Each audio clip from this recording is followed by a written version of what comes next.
and welcome to the MIT Open Documentary Lab talk. My name is Sarah Wallison, and I'm the director of the MIT Open Documentary Lab. I'm very honored today to introduce Nonny de la Peña. She is the founder of Emblematic Group and was named the Wall Street Journal Technology Innovator of the Year.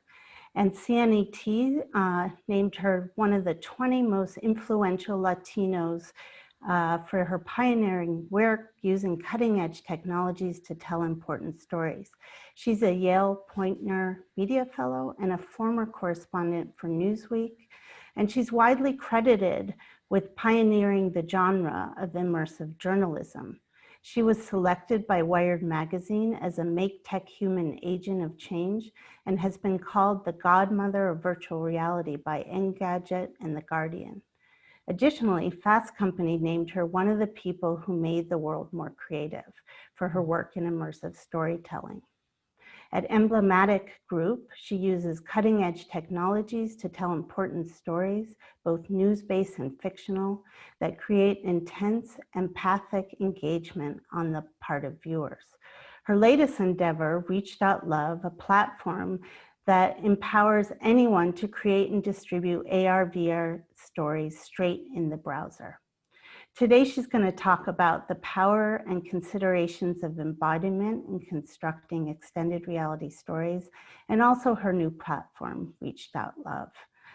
Before I hand it over to her, I just wanted to say she will talk for an hour, and then our respondents will have a chance to ask questions and make comments, and then we'll open it up to you. Please put your questions in the Q&A. And without further ado, Nonny de la Peña. Hi, good morning. Well, it's my morning. Everybody's calling from around the world, so I presume that people are calling from different time zones. So thank you for coming. I'm really thrilled to have an opportunity to speak to people from my garage office where I'll get occasional visitors like my big dog in the background. But it's a super amazing thing that we can still come together, and I feel really honored to have an opportunity to get to speak to everybody. So without further ado, I'm going to launch into my talk, and I'll turn off my camera for that period of time just so that the bandwidth is all great. And but I'm gonna start sharing my my screen.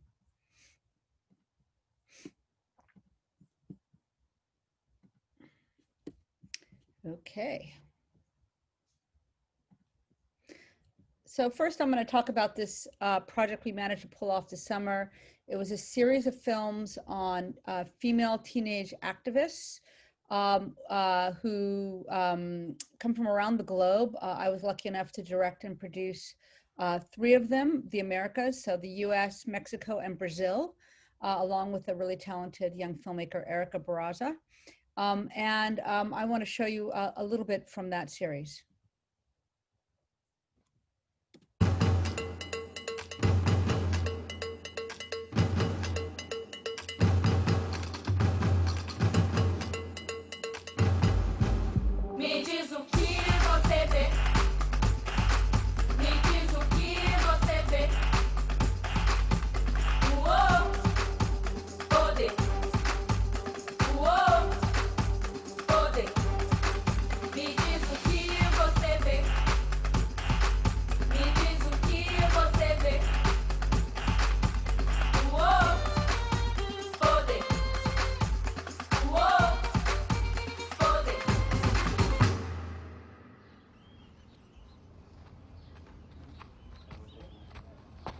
The hardest lesson I've ever learned?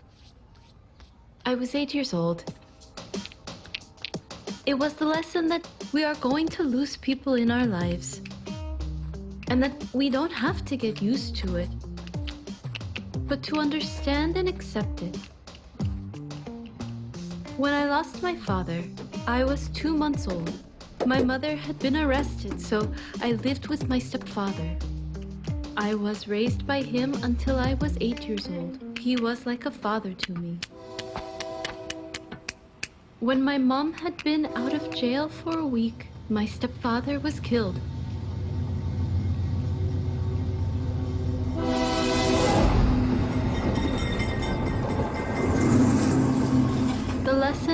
is to accept that all of this is to make us stronger.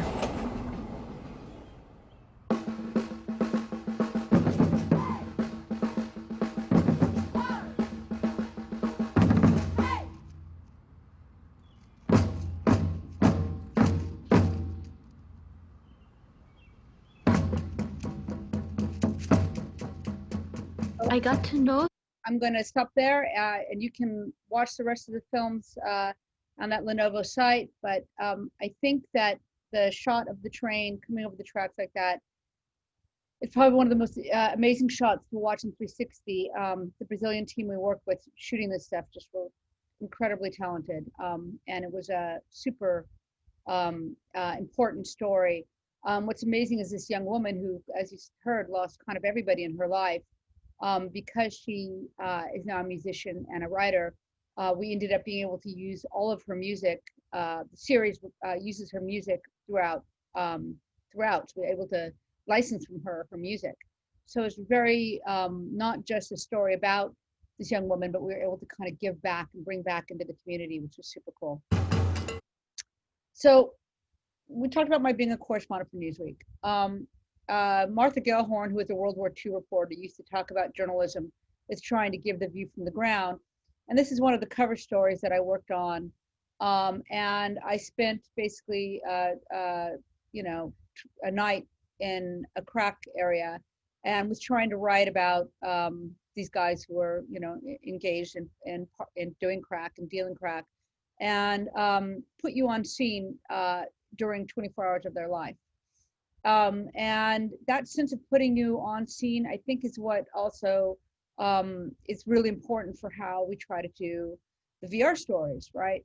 And the piece that I'm kind of known for, although I did something earlier than this that led to the MIT Presence Journal article on immersive journalism, but this story was really the one where I took real audio from a scene that was transpiring at a day where a man with diabetes was waiting in line at a food bank, and the line was so long he didn't get food in time and he collapsed into a diabetic coma. And you can see that you know, it's pretty rudimentary in many ways, right? We were able to get photographs of the actual sidewalk, et cetera, and embed it, but the characters were mostly donated, and yet it was incredibly effective. And it got into the Sundance Film Festival in 2012, was the first VR film at Sundance. This is the headset at the time we were working with, the Fake Space headset run under the lab of Mark Bolus and put together by the Fake Space team of Phase Space team of Tracy McSherry. But when we got into Sundance, that was a $50,000 headset. And I was basically told, you can't take that anywhere. So that's when we started making headsets. That's us arguing over the IPD, meaning, you know, where should your pupils be in the headset? I have a very skinny head, and the kid whose face is in that mask is Palmer Luckey, who goes on to start Oculus Rift 9 months after Sundance. At the time, he was crashed in my hotel room and driving the truck back. And the other person in the background there is Tai Fan, who did a lot of the coding work to make things happen. And it's kind of an unsung hero in all this. But then we showed up with this crazy ass pair of goggles, the PR4 HMD. You can see there's Palmer's name at the bottom. Was pretty nice. So what'd you think? Oh, you're crying. You're crying. Gina, you're crying. So why did volumetric content work? Why was she crying? You can hear my surprise, right, as well for that opening night. And I think it's because we really are hardwired to adopt representations of ourselves as real. So go back to that scene where I mentioned indeed that, you know, this whole thing was sort of donated characters, and actually one person played all the characters in a mocap suit and had to act out everybody in a kind of extraordinary way. And yet I had people say things to me like, I could tell that was a seizure victim because his knees were scuffed up, right? Or the woman in the red, who in the real scene, in the real audio, in the middle of the chaos, she goes to steal food, and I had somebody say to me, well, I could tell she was a heroin addict by the needle marks on her arm. So people kind of imbued their beliefs into these characters, right? It was kind of extraordinary. But of course, this is, you know, the Virgin Mary and a tortilla. Can you see it? This got a lot of attention for a while there, right? It was a miracle. But this study, which is getting a little bit older now, and I'm sure there's some more update ones, but I really still love this one because it was, you know, kind of early and interesting, of paraplegics, and they were trying to use brain-computer interface to help them drive, obviously, this gear to let them walk again. And what they were doing is they had them in a Oculus, and they were having them imagine their body walking and moving and seeing their legs moving. And at the end of the study, what happened was they had synapses return to the degree that they were able to then start controlling their bowel movements, like literally got more control over their body by imagining their body moving. Now, like I said, they didn't get up and walk, but being able to control your bowel movements is a huge quality of life issue, right?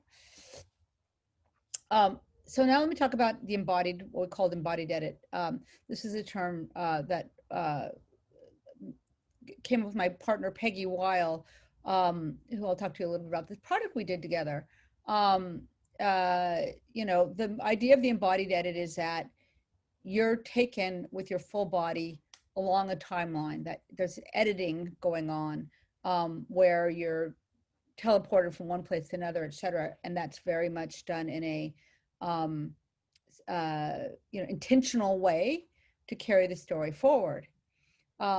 This comes out of a project I made in 2003. It was a documentary called Unconstitutional: The War on Our Civil Liberties. It was a project that talked about post 9/11.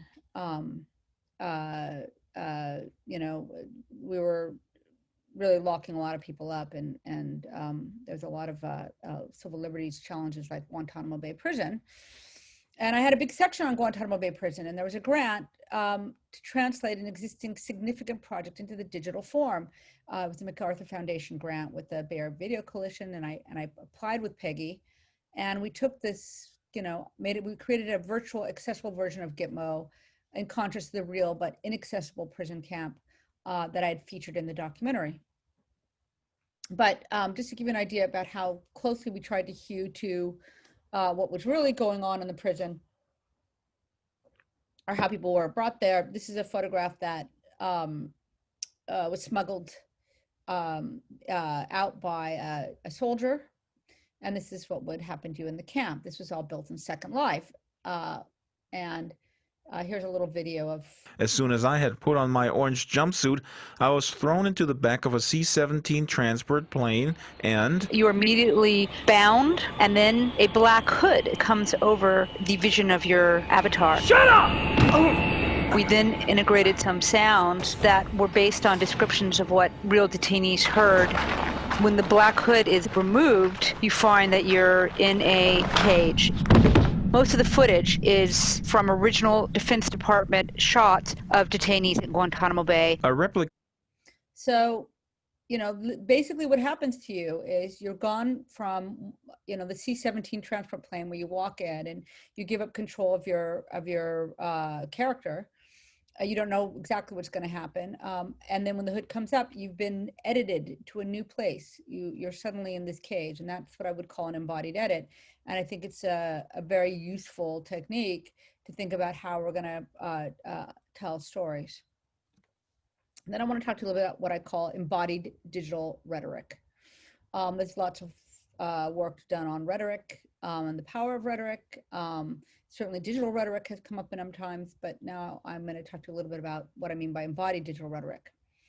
So in this case was a project done with Nova and Frontline on climate change, and it was called Greenland Melting. Now, we know that there's a lot of, been a lot of misinformation, disinformation, denial around climate change. So we felt like it was really important to put people on scene to try to help them understand what's really going on. And the way we did that was we clamped this crazy camera to the leg of a helicopter, and we shot there.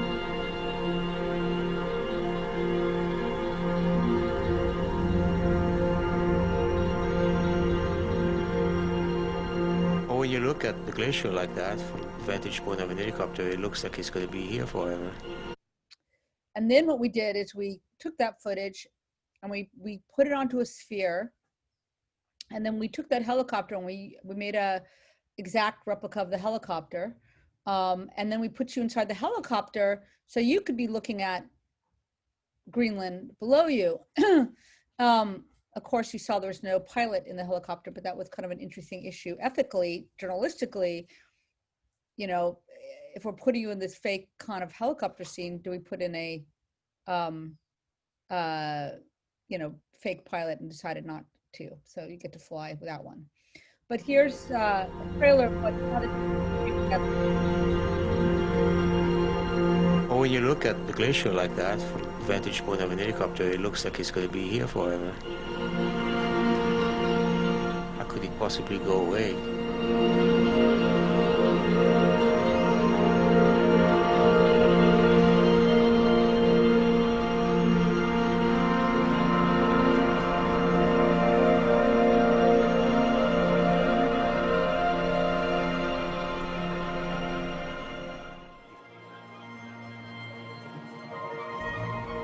The glacier retreated more in the last 15 years than in the previous 70 years.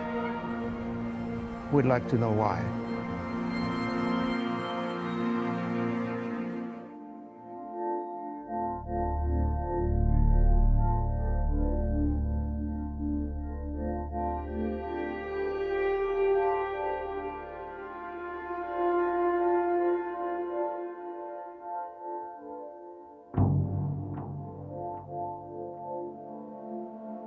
Three, two, one, drop. Getting that jumpsuit.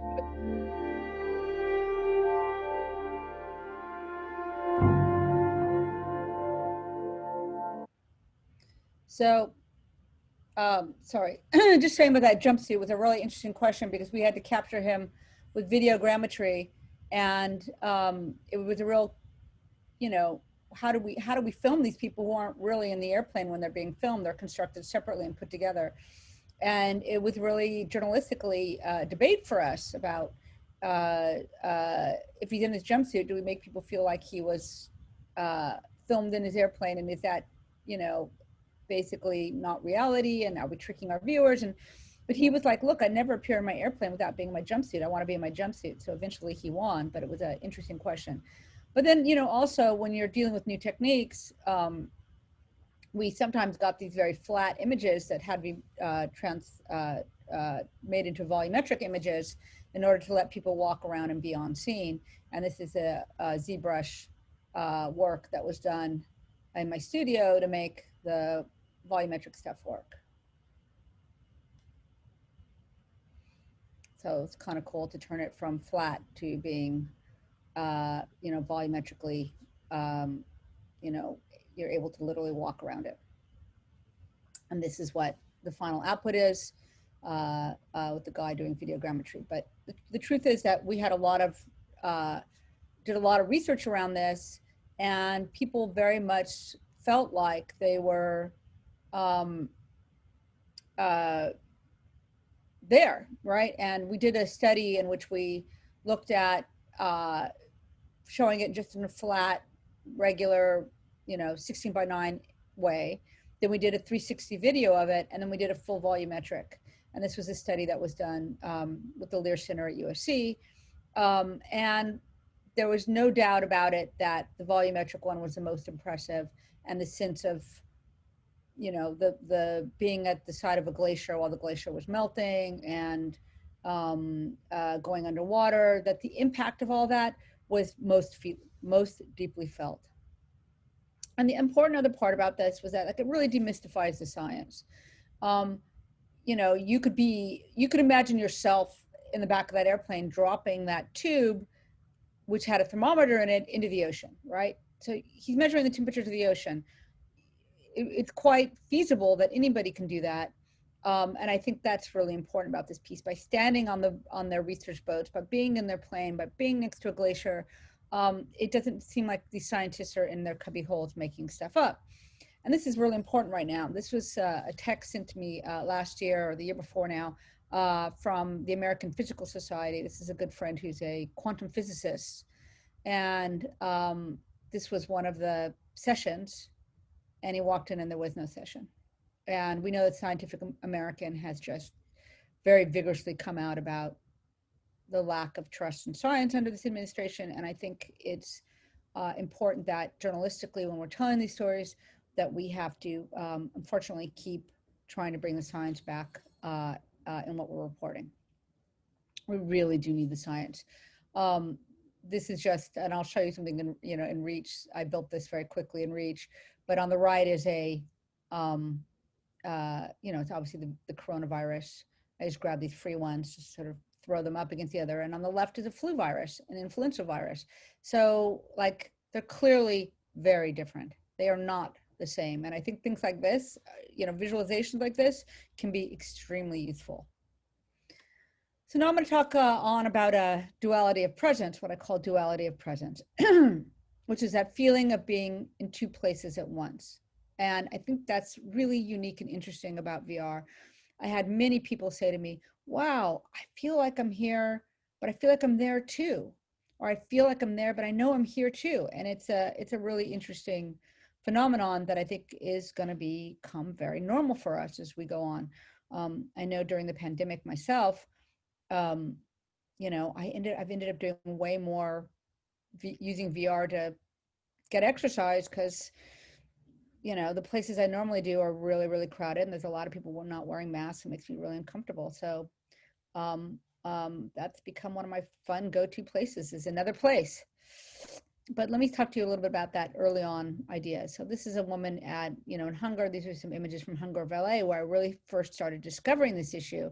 And you can see her hands are like she's down on the ground trying to touch the seizure victim, right? And this happens over and over again. People on the ground trying to talk to them, even with that big, massive contraption on their face. And, they literally can see the room on either side, and yet they're still really deeply engaged with what is in front of them. And this is when I really started to realize that people could have this double sense of presence, and whether it comes from our ability to listen to stories and imagine ourselves somewhere else, this is certainly part of where the body is along for the ride. In movie theaters, if you're watching a scary movie, you will jump. And these kind of immersive storytelling takes you even further. But it is one of the reasons why I'm extremely cautious about moving the camera when the body's not moving. We do very little of that in our 360 filmmaking because I found that some 30 to 40% of my audience will get nauseous. They feel like they're moving, their eyes are saying they're moving, but their inner ear is saying they're standing still. And if you move that camera and their body doesn't move, also, you're really forgetting that the body is there. So talking about, making people feel like they're there, this is a story about LGBTQ homelessness that I really want. 40% of homeless youth come from the LGBTQ community because they've been thrown out from their homes due to their sexual orientation. After I gave my talk at TED Women, the actress Sada Ramirez approached me, and she really wanted to make this piece about homelessness in the LGBTQ community. In collaboration with the True Colors Fund, I was lucky enough to begin working with them on finding the right material to tell the story. We ended up using the audio of Daniel Pierce, who was thrown out by his own family, and he happened to record the terrible confrontation that ensues. Oh, get off of me! What's wrong with you? You're a damn queer! What's wrong with you? So by putting the audience in the middle of this physical moment, using the motion capture, putting on digital characters, and then making it life-size so it happens all around you, it's so startling. Suddenly this thing you've heard, which is disturbing enough, and maybe you've watched videos of this type of scene, but if it's there and you feel physically vulnerable, you connect to Daniel and to what he's going through in a way that I don't think any other medium affords. It is a really significant and powerful moment to be there with Daniel when he's that vulnerable, when he's surrounded by people who hate him just for being who he is. You're twisting my words. You are twist everybody. You are a completely different person. Let me tell you something. You little bitches. But we also use new technologies, something called volumetric capture, which is with a company called 8i, in which we film from every direction around a person, and it creates a hologram. And we use that moment, that technology, as kind of a postscript to offer messages of hope, to be able to give people some ideas of, you know, how you can get to the other side.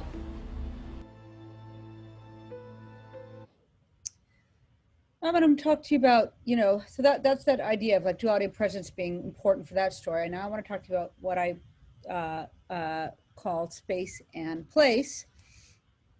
So in another partnership with Frontline, we did a piece on solitary confinement. And, you know, first we had to think about what is the space? What are we talking about? Well, we're talking about the cell. And this was photogrammetry of the actual cell. This is somebody in the headset walking around. It's hanging up a little bit, I'm sorry. That video.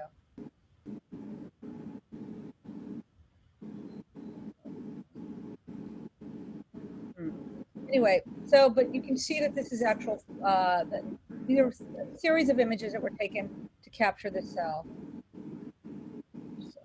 I'm having trouble showing this live. There we go.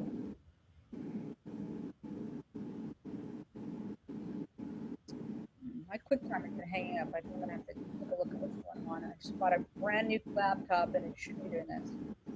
You can see what that is, a series of photographs that you put together and then it renders out the objects.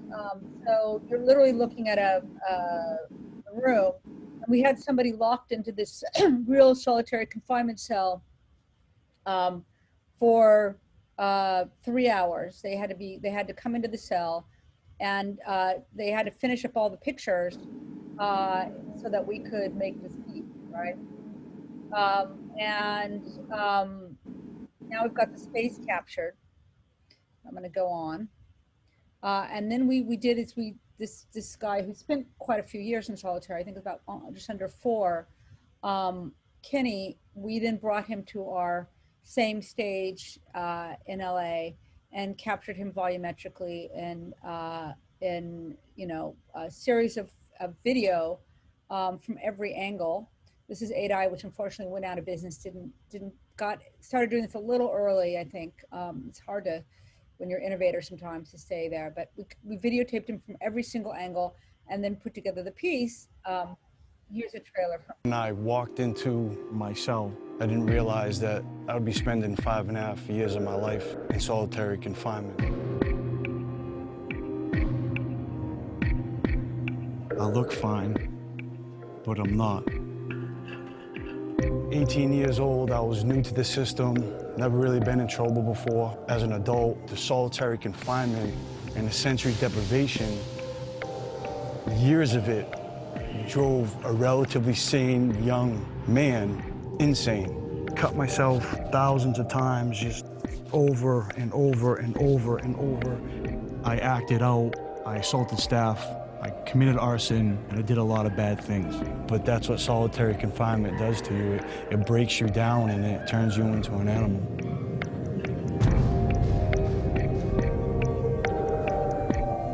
So the thing about that piece is, when we took Kenny and we took that space, which was the cell, it suddenly becomes a place. When you're in there with him, the space, which is this, has meaning.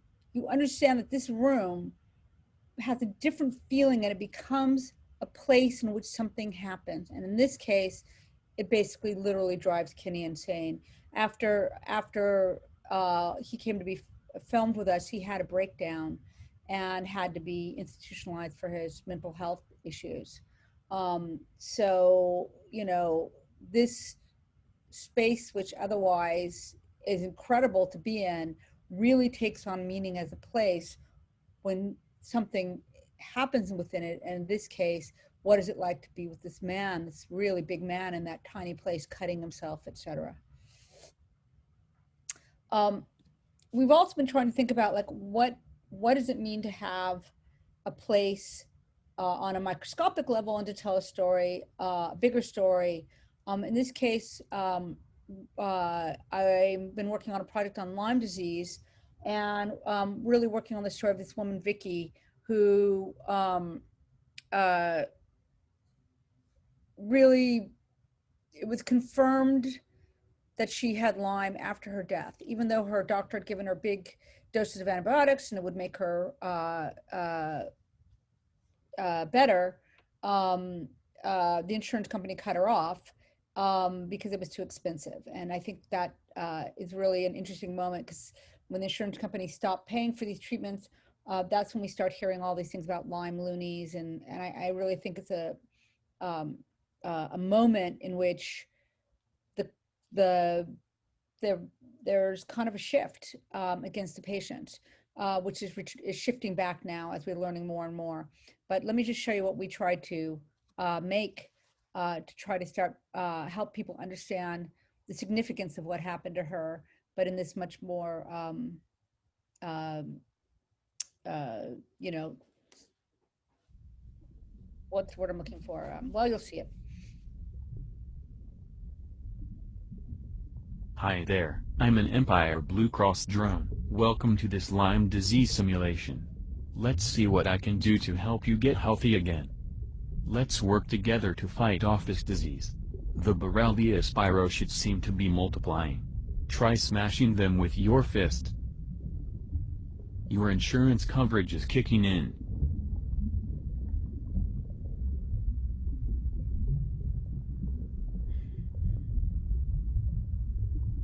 Let's try the oral antibiotic doxycycline. There are more spirochetes than expected. Your doctor has recommended intensive 4 antibiotic therapy, which costs $100K. Thankfully, we've got you covered.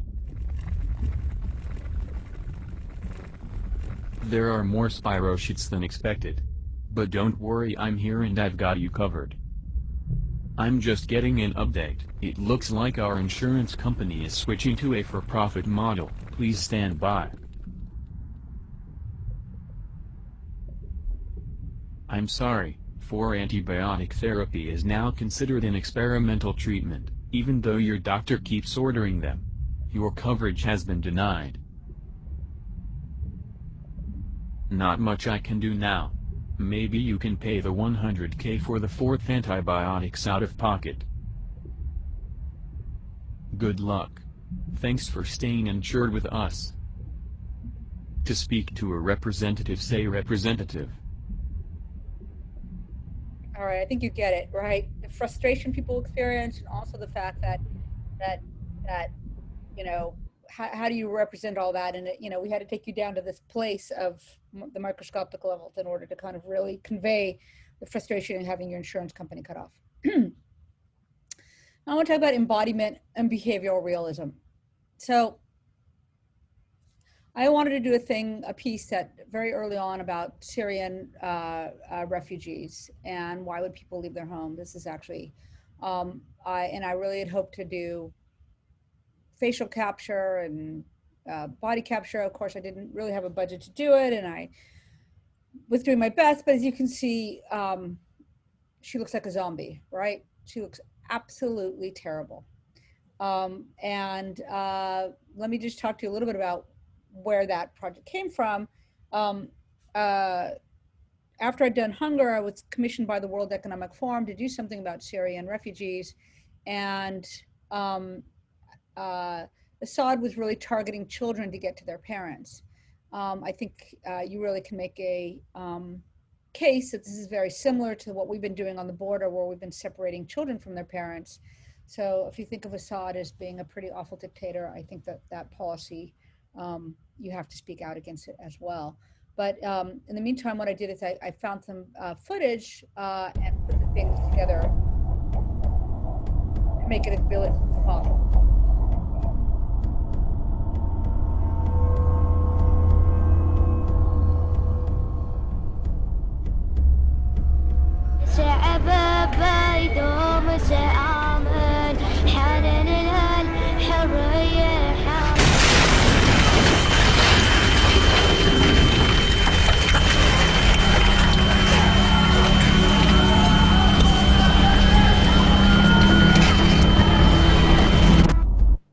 So again, we tried to to be as realistic with what we did as possible.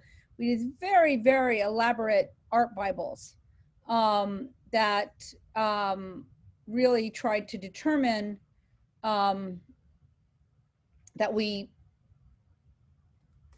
how we were going to make this piece, how accurate it was going to be, how it was going to be reflected in the content of what we produced. And but there was nothing I can do about that little girl not looking like the real little girl. And yet when we made the piece, right, with that crazy face, this is Peter Gabriel and the late John McCain. By the way, see that board in the back there? It's people writing their notes, because what happened was they were so freaked out they wanted to express their emotions about the piece, right?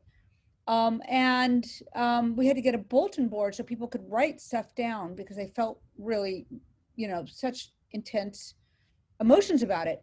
And I think this is also something to think about, this need afterwards to release from the body your feelings. My husband's a historian of mathematics, and he's done a lot of stuff on thinking outside of the body with mathematics. And I think this is true here. Where people literally have to do something. And when I put this piece up in Sundance, we cut up some pieces of damask cloth, so people had some cloth to take home with them, as well as to write something, literally something to touch, to release the feelings about the piece. But it was then invited to the Victoria and Albert Museum, and they didn't really advertise it. They just kind of put this one little sign out front of the tapestries room. And yet afterwards we had an outpouring of 54 pages of guest comments, absolutely fascinating, a real feeling if you're in the middle of something you normally see on TV news, quite frightening, absolutely believable. And I do read this one out loud every time, because I think it's really important to point out this conflict. This was a very difficult piece to experience as a Syrian whose family is still living on alms.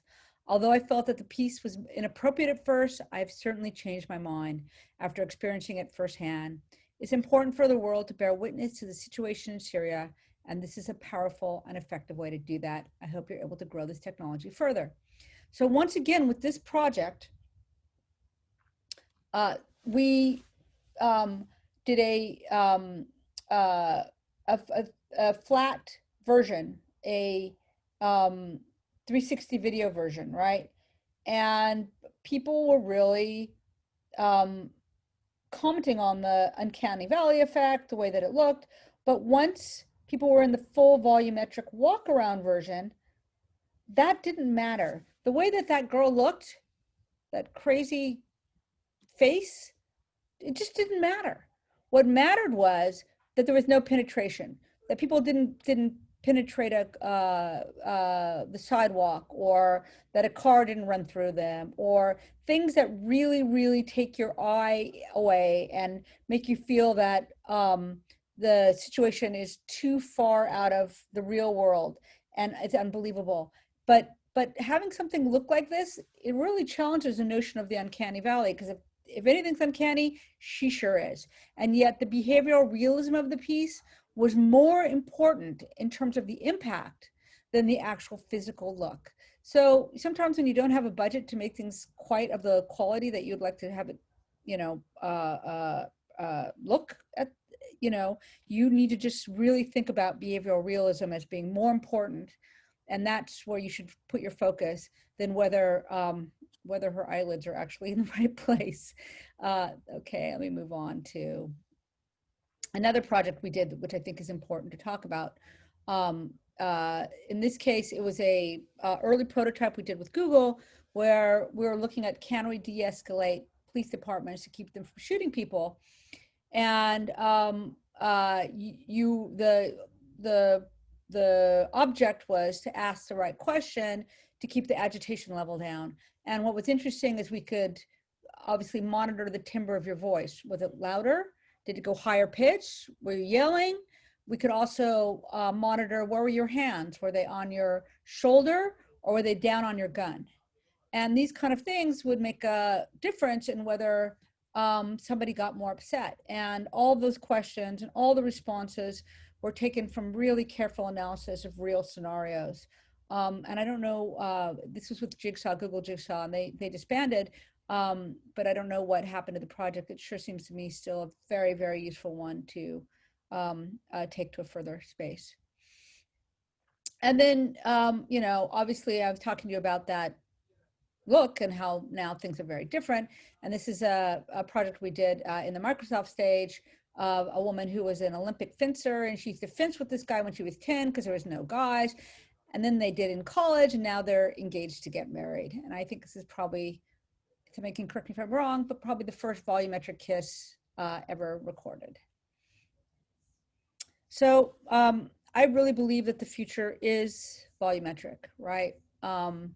That we are moving in more and more towards content being captured in a full volumetric way.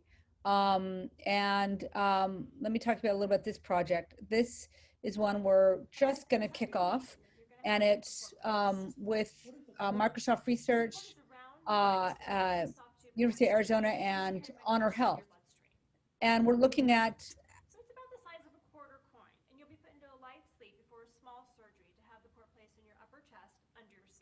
so basically it's for consent, informed consent for port placement for if you're going to get chemotherapy, right? And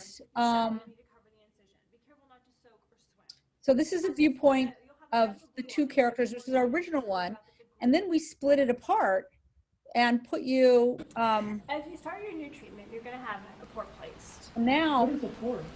So the port is a round device with a thin soft tube attached to it, and it's used to carry medication into your bloodstream. How big is it? So it's about the size of a quarter coin, and you'll be put into a light sleep before a small surgery to have the port placed in your upper chest under your skin. If it were under my skin, then how do you get to it? Great question. So there's a special needle that will be placed through the skin into the port. The port does not stick out of your body, though. How should I take care of the port? So the first 48 hours, if you shower, you need to cover the incision. Be careful not to soak or swim. You'll have a medical glue on. So, sorry, I should have. Sorry, I meant to stop that in the middle. As you start your new treatment, you're going to. Okay. How should I take care of So, what's interesting about this is we're using this new system of looking at. So she will track your gaze, right? She tracks where your body moves or where your head moves. And it's pretty new stuff. So it's kind of amazing that the video itself can be manipulated to actually track you. But we're going to be looking at what's more, what is retained better, if you're watching the two people talk or if she's talking at you. And we're just about to start the study, but I have to say, having somebody track your gaze and speaking to you, I actually paid attention to the information in a way that I didn't when it was just two people. Our rain in the background's temp. We got to fix that a little bit, but we just literally finished this up yesterday. So the study will be taking place over the next couple of months, and we'll let you know what the results are. Now I want to move out of here and go into REACH because REACH is our platform that we're trying to democratize stuff for everybody. So let me go into REACH and show you some things. So it's a beta project. We will be, we think we've got this bit of funding. We're in the middle. It's not a lot, but it's a little bit enough to kind of make it a little bit more robust and make what I would say an Alpha Plus site now really more of a beta site for people to use it. But I'm going to quickly run through and show you the platform and how it works. And so if you haven't got any kind of content, you can just clone anything yourself to add it to your project. But I've got plenty of stuff. So I'm going to make a little demo. And when you come in, that's your floor. Some of you who may work and stuff, that's a common image, right? And the whole point of it is to be able to do photogrammetry as well as anything else, photoreal, since that's where I came journalistically. And I'm going to put in, I like to put in this one because it's a very dense photogrammetry environment. You want to bring it down to the red grid, which is kind of your floor, right? I know it's probably a little bit dark, but you can see that's fully volumetric. So now I'm going to put in a light so we can see it a little better. It automatically comes with two lights, just a overhead and a directional light, but you can certainly put in all kinds of different ones. But I'll start with my directional. Maybe I'll do, I've got enough time to play around with it a little bit, but as you can see, it's a real-time lighting system. And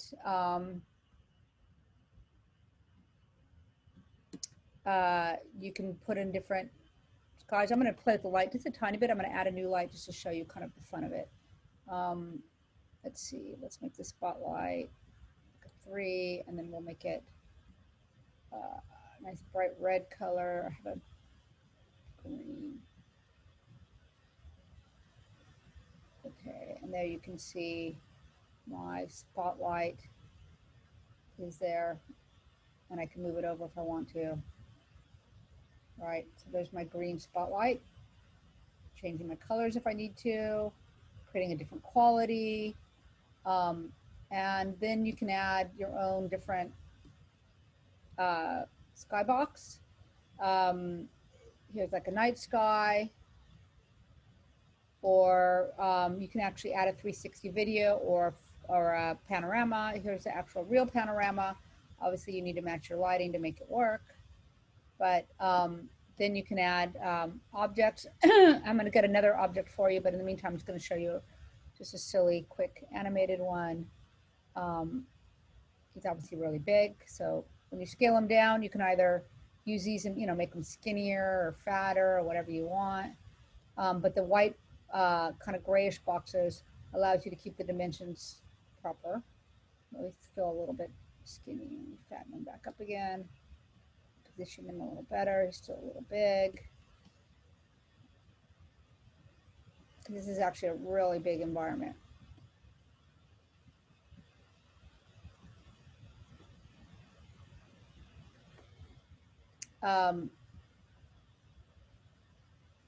Okay, and it's got a little animation on him. There he goes, right? And now we can add transitions, which means that you can add timeline, different things, different animations, etc. We have some new effects in here that you can play with. But I'm going to not do that just because of time-wise. I want to make sure I've got plenty of time for questions. And I have a little bit more to talk to you about. You can add text, audio, and then you can also add different kinds of things like you can certainly add a green screen character. I don't know, I've got this dancing kid in here somewhere. I'm going to add him.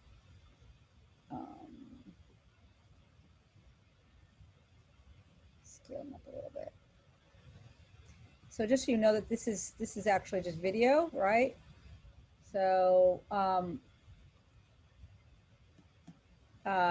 it's actually on a green screen, but you can actually take away any color you want. So if somebody shot themselves on a blue sheet or whatever, you can get rid of that color. Let me scale up a little bit just so I can show you what I mean a little better. For example, if you got rid of his blue, you see now his blue has disappeared. But really what you want to do is get rid of his green in this case. And now let's position him. We can put in volumetric characters too. Let's see if I can get him up.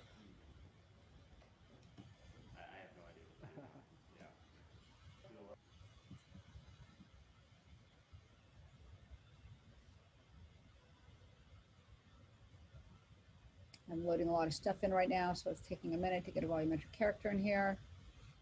But you can add any GLTF files, which means you can get them from Sketchfab, you can get them from Google Poly. We are doing some work on this that'll pretty soon, if you want to add a new object, you add a new object, you can just upload a new object.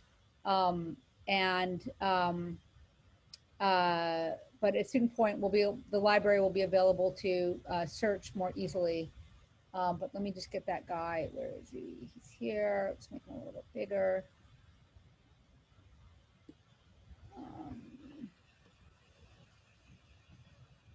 And he can play. It's a little glitchy right now. I've got to get some better characters in here. But anyway, I haven't played with him in a while. So, but now you got to put your camera where you want your starting point to be. And you hit your preview here. All right, that's good enough, just so we have something. I'm going to go ahead and publish that. And it publishes just a URL. So anybody there, if I put this in the chat, can go there. But I'm going to do something a little bit nutty, which is I'm going to go to the Open Doc Lab. Let's see if I can pull this off. I may not be able to. Most of these will work, but if not, oh look, I can do myself. Love it. All right, I should be able to do this. It's my did class. Edit with HTML. Now I've got my tutorial code. We'll be able to. We're hoping to publish this too, so that you won't have to come out and just hack it like this. That you'll be able to just decide to publish and embed get the iframe code like you do from YouTube. So let's see if this is going to work. Let's go to here.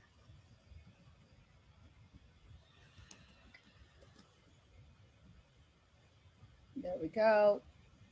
So now my demo is embedded and I can start it and I'm actually in the page and everybody's moving now and it's not flat, it's volumetric, right? And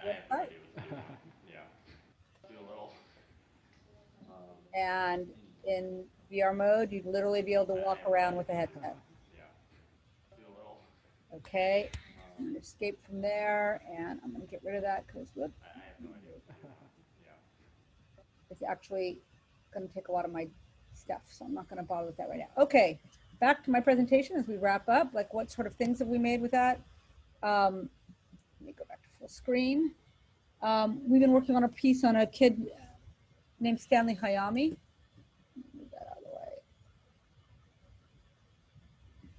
the way. Who was taken from his home in San Gabriel and brought to one of the Japanese American concentration camps during World War II.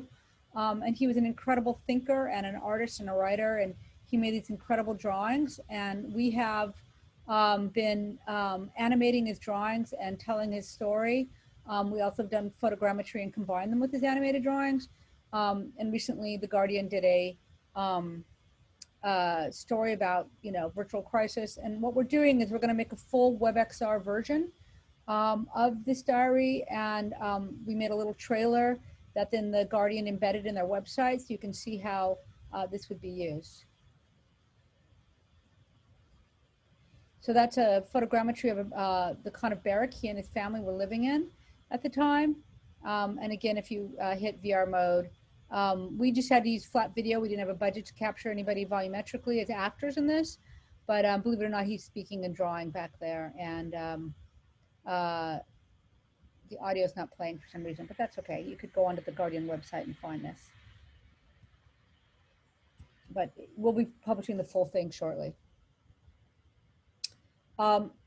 We also had our first foray into virtual production. We did this crazy virtual fashion show that launched at Milan Fashion Week about 2 weeks ago. I think it nearly killed all of us making this piece. We had, as usual, sorry, forget the cello. And let me show you some of this, but and then I can talk to you a little bit how it was made.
again, kind of crazy. Let me go back to here.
So, I'm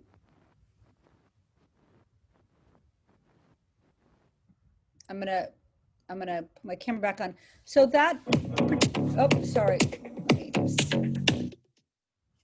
that particular, that thing rising out with all the clothing and all the characters, it crashed our computers for 3 days. We had to light everything in Unreal. All of the clothing was built in something called Marvelous Designer, and then it had to be animated within Marvelous Designer and then brought into the bodies to match. And if there'd be even one frame where the body would penetrate, we'd have to go in manually and eliminate frames. And it was one of the most labor-intensive projects, really extraordinarily difficult, and you know, to get the fabric to move that way. And the characters were all meant to be, you know, some of those characters were representations of CG representations or anime-ish representations of big influencers like Dua Lipa with like 50 million viewers, et cetera, et cetera. So the project itself was, and it required cameras and camera angles and shots. And so the whole thing was done in world as a virtual production.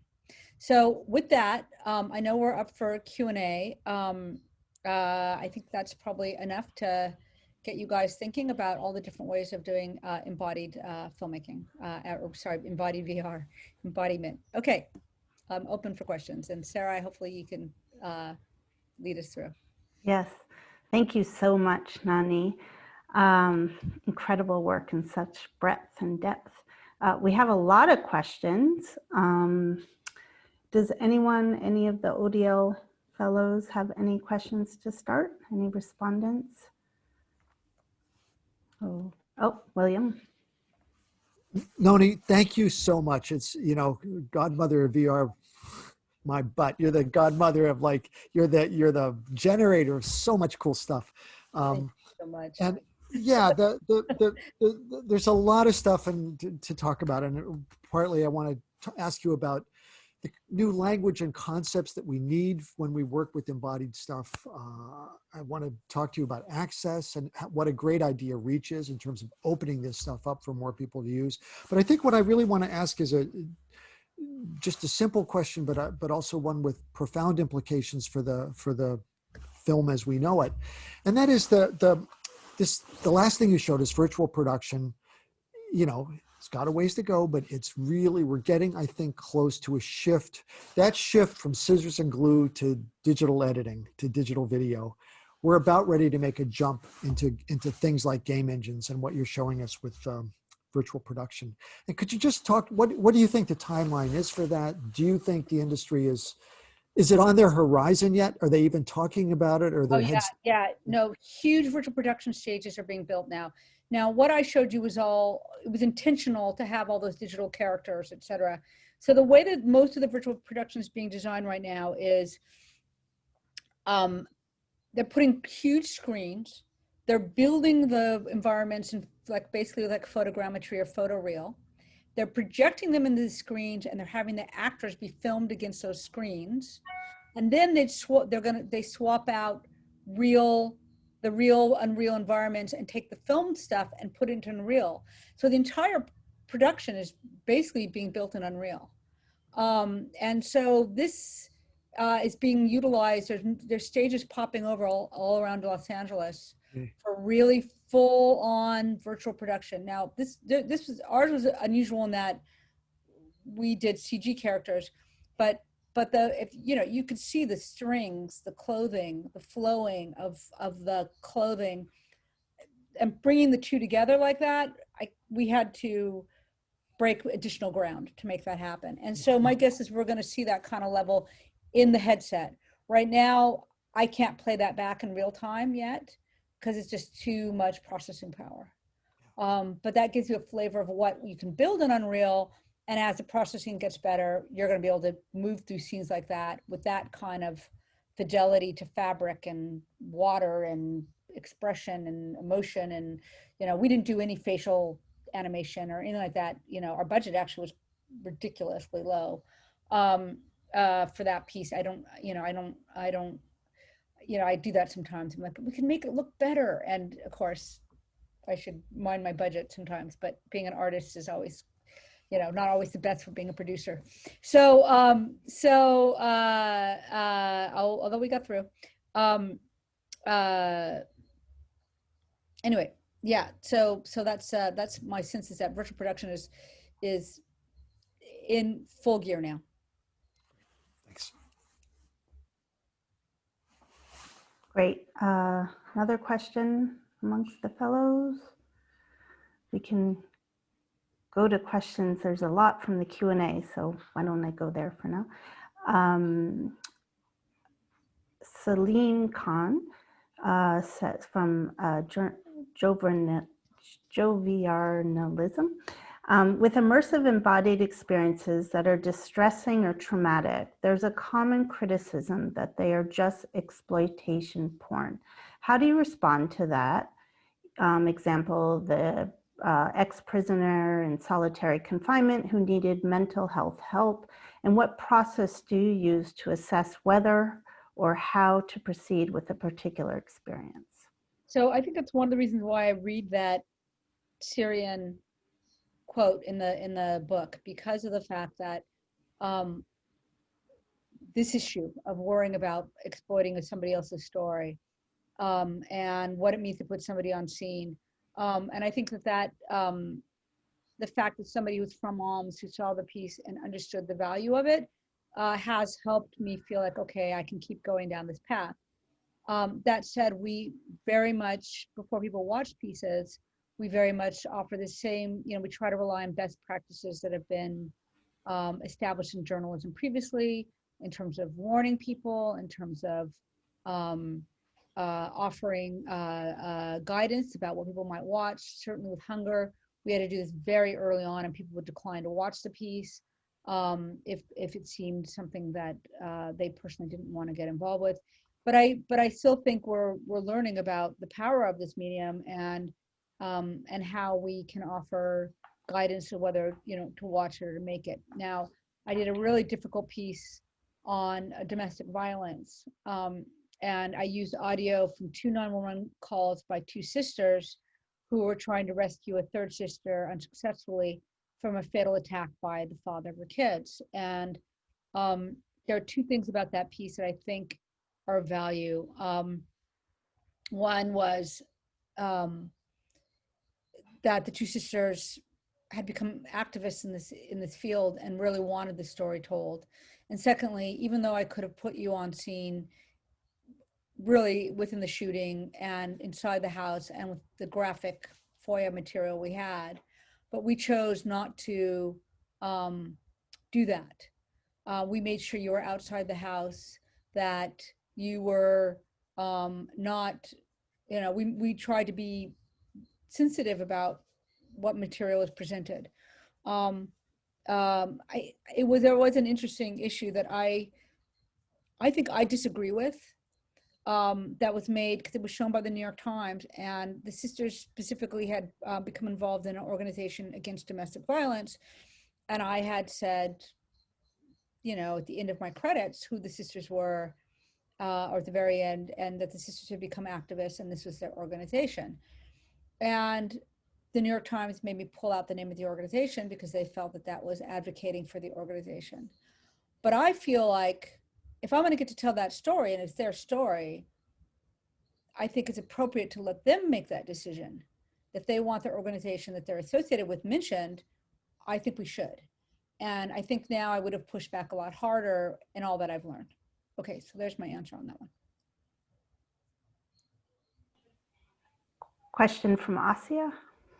Yeah, I just wanted to speak to that a little bit. I was wondering about, we often think of documentary as an empathy machine, and this seems, with this idea of embodied presence, this is like a hyper empathy machine. And I think, like as you're speaking about embodied, I'm thinking often like, whose bodies are we embodying? Who is this for? Who is the audience and who is the gaze?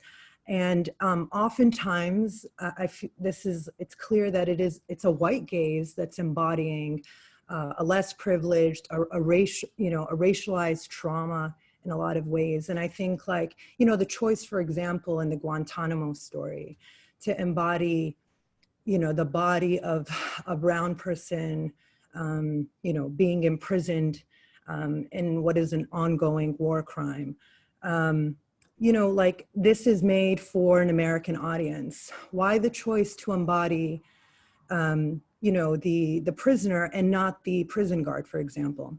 How do you make these choices? What is the process? Well, that was really, that was a really important distinction we had to make.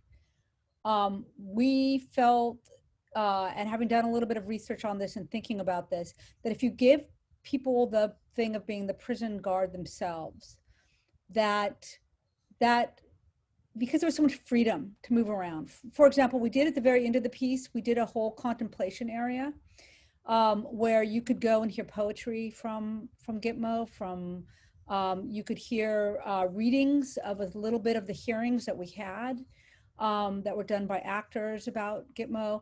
And we specifically chose a contemplation area, and we didn't reproduce like waterboarding or things like that, because we felt that we didn't want to give someone a sadistic satisfaction, that people will use that and kind of enjoy that power, or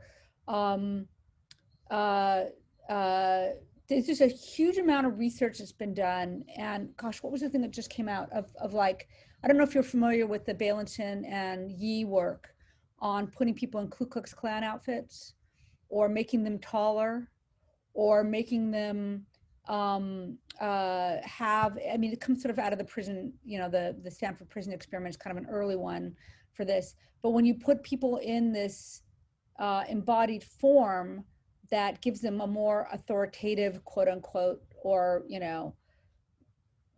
they behave more like what they're embodying. And I think that that was one of the decisions, you know, about what's the view. And I felt like you based on a lot of that research, that it was more important to let the viewer come in as themselves and experience this, and, you know,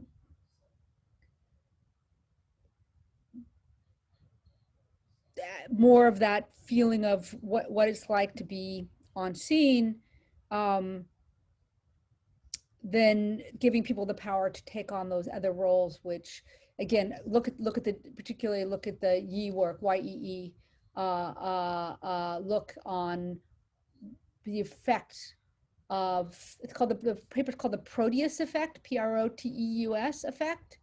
And it does offer some guidance to start to think about the different ways in which, when you let people embody the more, you know, soldier, Ku Klux Klan. They did this with doctors too, versus a white doctor's outfit versus a Ku Klux Klan outfit, to sort of see the difference in behavior. And it's significant. So it's really worth thinking about when you make these pieces. Okay. We have a question from Greg Bem. I found that a lot of VR and XR are inaccessible to consumer-grade VR platforms like Valve and Oculus, and are only available through film festivals and other specific events. As someone who is not very interested in VR games and wants to see more of the immersive storytelling, how long will I have to wait for these amazing productions to be available and accessible? So we definitely have put all of our work up at some point, usually on Steam, but even on Steam, like when we put Project Syria up, we got a lot of hate from the gamer community, a lot of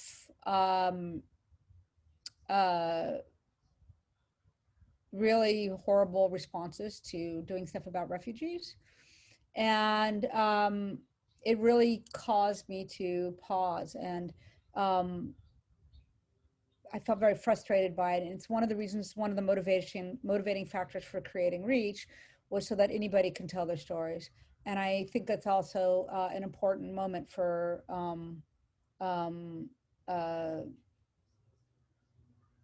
you know, this democratization, so that anyone can be telling it from their own perspective. I know that, like, you know, newsrooms are going through a huge reckoning right now about not having enough diverse staff, not telling enough stories. I know that when I would bring up stories from my community, being, you know, Mexican American and growing up in areas that weren't being portrayed journalistically, I would be told I was practicing advocacy journalism. So it's all these were factors that came together to me that I think we needed to provide tools for anybody to use this technology to tell their stories. And one of the reasons which motivated me to make REACH, so hopefully REACH, as you saw, you can just embed it into any website. So you don't have to be in some siloed space like, you know, Valve or Oculus or Steam, that you can put your story anywhere you want to put your story. And I think, and it's the interoperability of your content. That's kind of the goal of REACH, is to make it so that it's not siloed off. So fingers crossed that we're able to keep growing the platform and make it easier for people to make their own stories, tell their own stories, and distribute their own stories. Thank you. We have a question from an anonymous attendee, Senora de la Peña. Thank you for your diligent efforts to expand this medium and put it into an undeniably potent use. As a female Iraqi filmmaker, documentarian, and VR creator, I am particularly touched by your oeuvre. Bridging this gap or fusion of space-time seems extremely potent, especially for the ability to displace someone from a Western safe space into the reality of an on-the-ground inhumane atrocities we fund, by allowing multiple people to inhabit the same perspective as someone acting as the embodied live avatar that may allow one to partially certainly not fully, experience the difficulty of living within the ever-expanding circumference of endless proxy warfare epicenters. What is your perspective, given the exponential leap in resolution and realism within the past year or so, regarding utilizing this technology to update our seemingly fading awareness of these harsh realities, even the realities of poverty and illness that will undoubtedly expand in a similarly exponential way due to the lack of leadership, intentional negligence, and censorship of information in order to promote a limited narrative? Given that you're only one person, what areas specifically would you encourage other creators to help cover and address with embodied presence? That is a big question, and actually kind of brings tears to my eyes, because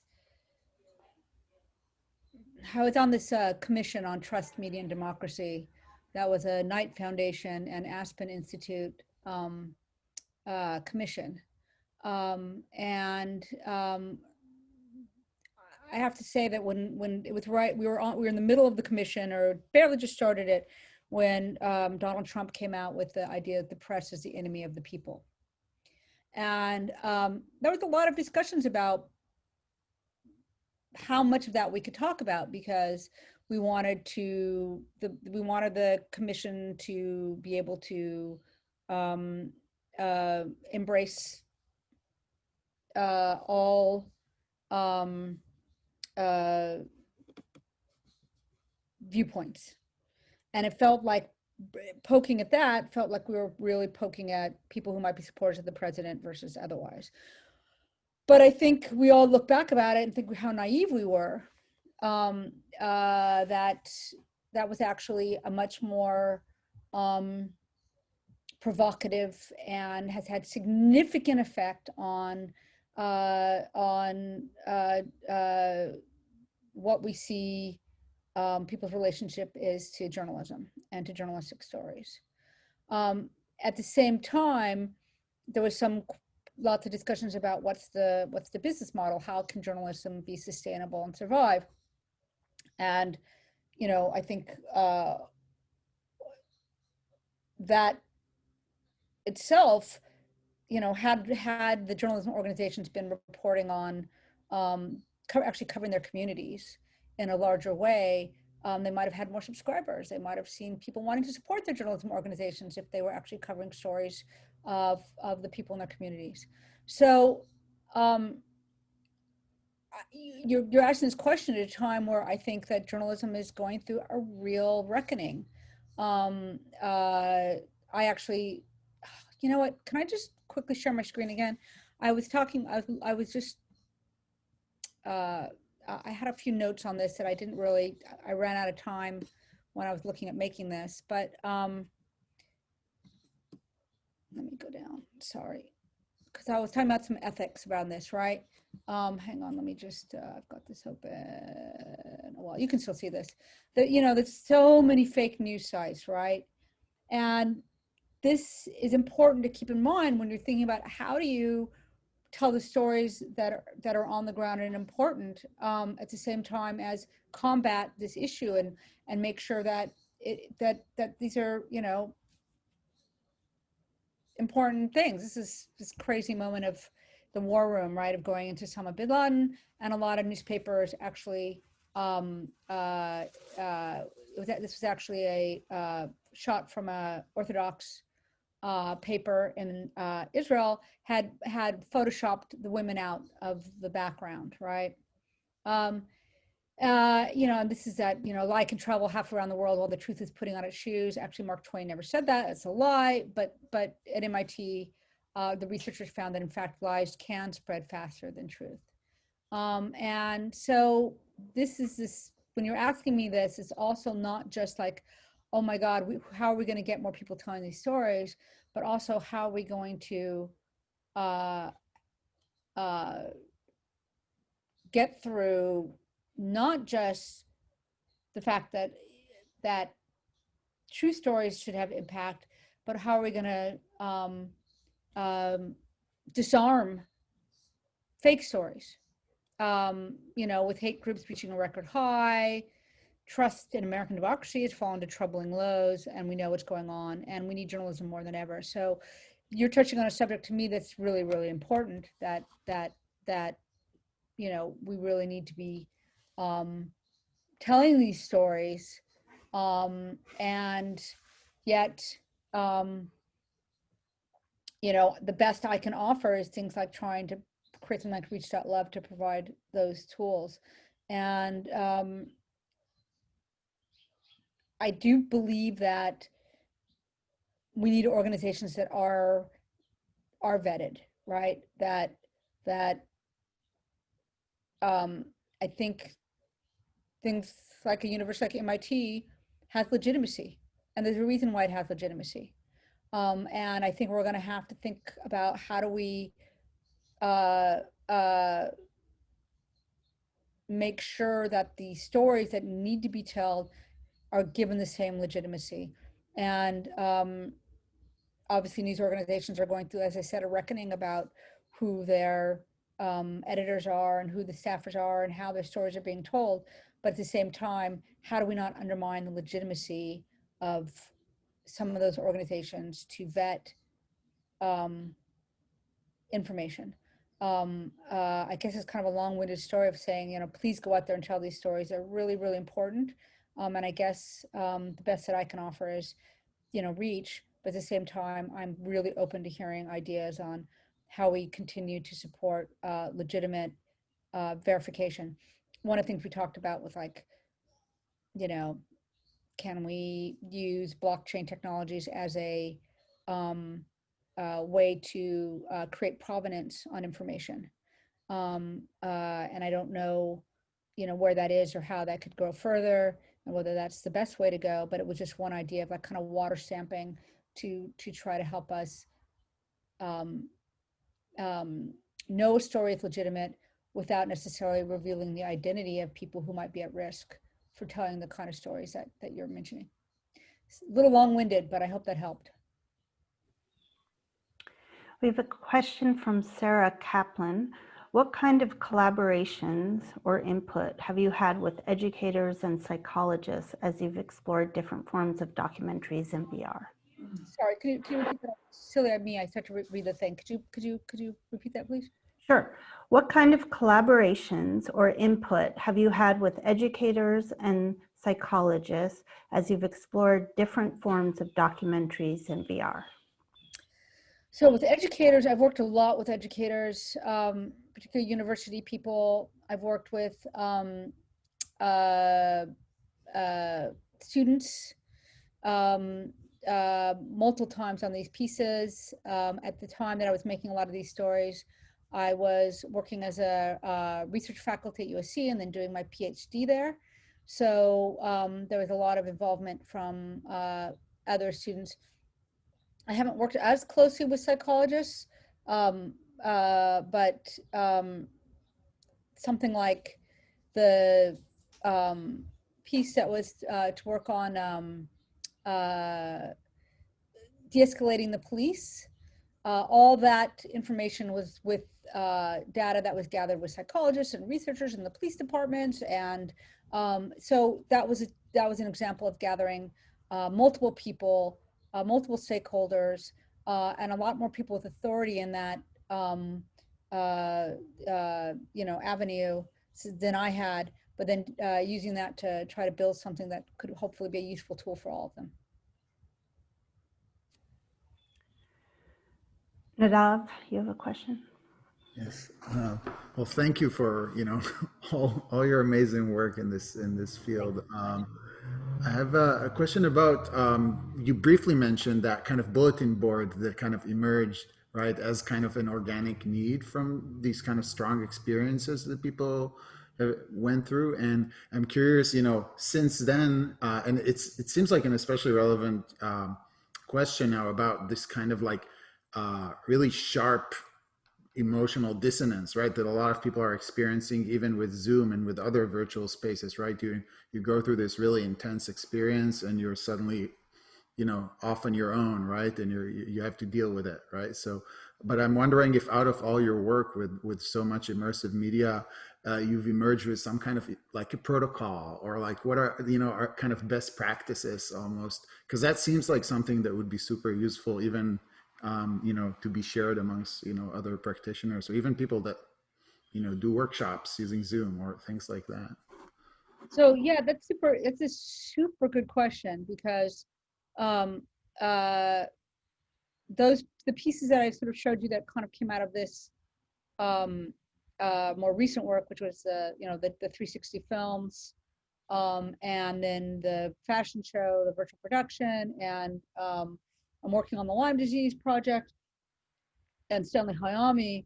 I think once the Hayami piece is released, that's going to really be a pretty emotional piece, because he dies at the end. The kids were from these camps were extracted straight from the camps and put on the front lines in the worst areas, right? These Japanese American kids. And his uncle was imprisoned sent to federal prison because he was a protester. He refused to go fight until they got their rights back, right? And I think that weighed heavily on Stanley, and he decided to go over. You know, he didn't do protests. He went and fought. And he was killed about 10 days before the war was considered, you know, announced to be over. You know, his family got notice that the war had ended before they got notice that he was killed. And he died trying to save somebody else. So now you take that, right? And now I'm putting it online. And now I'm going to be at the situation where I learned with installations that I call them decompression rooms. I had to create ways for people to write notes, or some way give them an opportunity to, you know, deal with some of the emotions they were feeling, you know, around these pieces. And I think, you know, with movie theaters, sometimes the shared experience that we could have, and you talk to people and you know, have these conversations about things was very useful. And I can't say that I have a solution yet, but I sure would like suggestions, because once that piece goes up, it's gonna, you know, we'll be putting it in with the Japanese American National Museum, and they're going to design different rooms there for it when we can go public, back into actually getting to visit the museum. But I think in the short term, when we go onto the web, I really have to think long and hard about what it's going to look like. And I sure would love any suggestions anybody has. And I can't say I have a solution yet. All right, there's several questions I'm going to combine about how to. What's the best way to learn how to do this? What is your go-to method in technology for facial capture? How can I get more information about the tools, hardware, software, techniques to make my products? A bunch of how-to questions. Yeah, those are big questions. So facial capture, all of these things are moving really, really, really fast. And I feel like it would be really fun to have I should really think about maybe just some page, just like, I don't know, reviews, I don't know, to help people say, I tried this and it has, you know, it's like Unreal and Unity, right? The two game engines right now, which dominate, they're hard to learn, and they offer different things, but they're both very powerful. Unity's got such a great community that if you have problems, generally somebody else has had that problem too, and a lot of people will offer solutions, and et cetera, et cetera. But Unreal has got that more beautiful quality that I just showed to you. I would say for 360, we were shooting with the thing called the QCam, QOO, not expensive, little, actually quite beautiful. So that's just a very specific thing I can offer. I was just about to look into this new facial capture software. I think for Sketchfab is fantastic for objects and things that you can get, so you don't have to reinvent the wheel if you need something for your scenes. I learned a lot of my knowledge just through YouTube classes. And the thing that I'm actually going to go start digging into right now, I'm literally going to start taking some YouTube classes around Blender. I think Blender is a very interesting tool that lets you export the GLTF format for WebXR, and maybe offers some much more simple ways to start making volumetric content. But that's a big, long question, and I could go through a list of this was good, this wasn't good, you know. And I do think things happening very fast. Like you saw the last stuff I showed you for the port placement research project. That's all shot with Microsoft's stage, but those things are expensive, right? Right now they're charging like $10,000 a finished minute. And I'm lucky that I'm associated with the research project so I can get this content. But I know people are out there trying to make capture stages that are less expensive, but it's still very experimental. Thank you. And actually, I'll add that we have docubase.mit.edu, which has some of these tools. So you can learn there. And Nonny, we should partner and put more of them there. Unfortunately, we're out of, yeah, that'd be great. Unfortunately, we're out of time. Thank you so much, Nonny, for your pioneering work. It's incredible. And thank you to all of you for joining us. Next week, we have Thanmasi Soundarajan. She's an activist and artist who will be with us next week. So we hope to see you then. Thank you.